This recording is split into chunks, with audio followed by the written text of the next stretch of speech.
The commander of U.S. forces in South Korea has laid out a plan to coordinate strategy with allies in the region, a so-called kill web.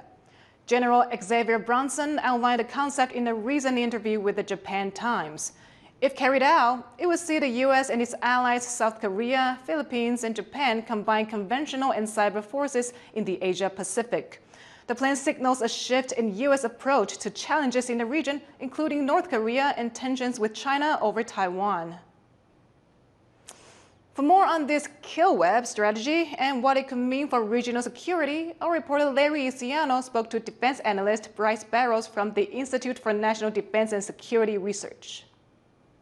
Can you elaborate a little bit more on what this kill web would mean and what type of capabilities it would be able to bring together? I think at the tactical and operational level, it makes a lot of sense, which is why General Brunson said that, right? He made those remarks. But if you also look at what was included in the Japan Times article, it also talks about a lot of apprehension from the Koreans as well. There's a duality there of General Brunson expressing the importance of working as allies to coordinate against primarily China, but also threats that are provided by Russia and North Korea, versus rhetoric that you've gotten from this administration, confronting U.S. allies in a way that might not be helpful. So obviously coordination across like U.S. forces won't be an issue. The real sort of like meat and potatoes of what he's talking about is allied and host country forces.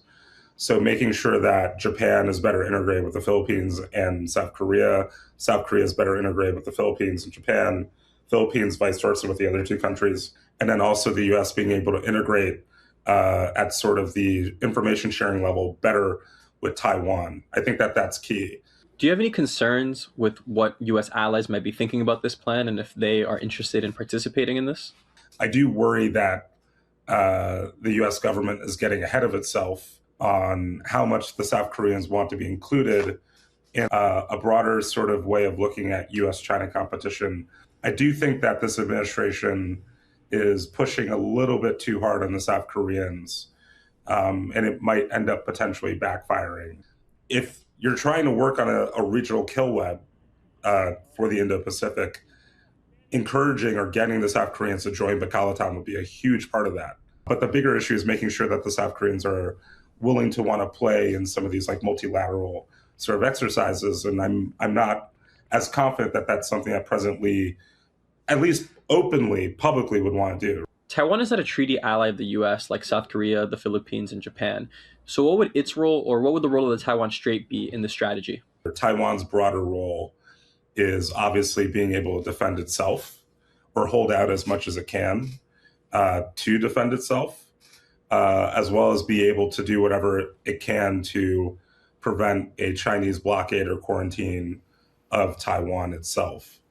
And if you take into account how critical the East China Sea and the South China Sea, so both of those seas, are to global commerce, sea lines of communication, Taiwan has a very critical role, which is why you saw in the national security strategy a huge emphasis on Taiwan's positionality in broader U.S. strategy across the region. That was Bryce Barros from INDSR.